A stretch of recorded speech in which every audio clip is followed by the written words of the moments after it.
திருமணம் செய்து கொள்வதாக கூறி பல பெண்களை ஏமாற்றியதாக மிஸ்டர் வேர்ல்ட் மணிகண்டன் மீது போலீசார் வழக்கு பதிந்துள்ளனர். தலைமறைவாக இருப்பதாக கூறி தனிப்படை போலீசார் வீசியுள்ள வலையில் மணிகண்டன் சிக்குவாரா?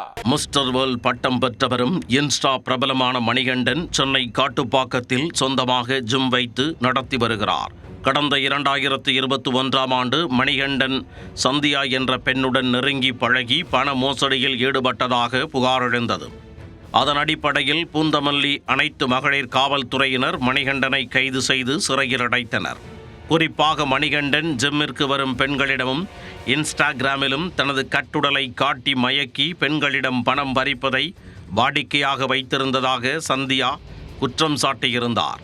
இதற்கிடையே கடந்த 2022ஆம் ஆண்டு சிறையில் இருந்த மணிகண்டனை அவரது மனைவி கவிதா ஜாமீனில் வெளியே எடுத்தார்.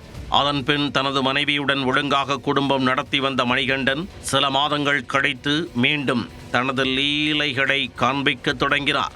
சமீபத்தில் நிகழ்ச்சி ஒன்றில் பங்கேற்ற மணிகண்டன் வேறொரு பெண்ணை தனது மனைவியாக அனைவருக்கும் அறிமுகப்படுத்தினார். இது தொடர்பாக மணிகண்டனிடம் கேட்டபோது அவரது மனைவி கவிதாவை அவர் தாக்கியதாக கூறப்படுகிறது.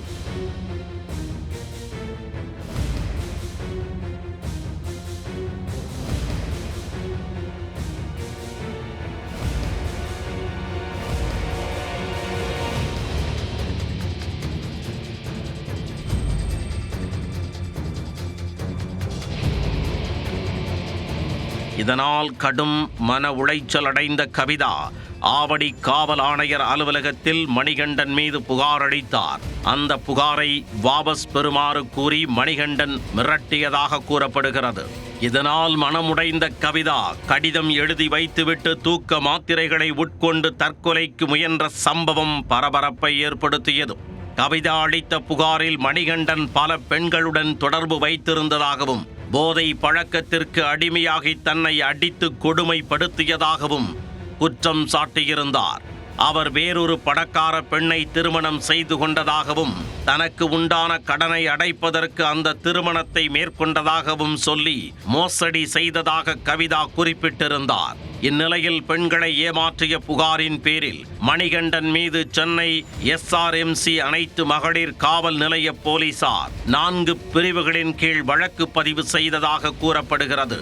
தற்போது தலைமறைவாக உள்ள மணிகண்டனை தனிப்படை போலீசார் தீவிரமாக தேடி வருகின்றனர்.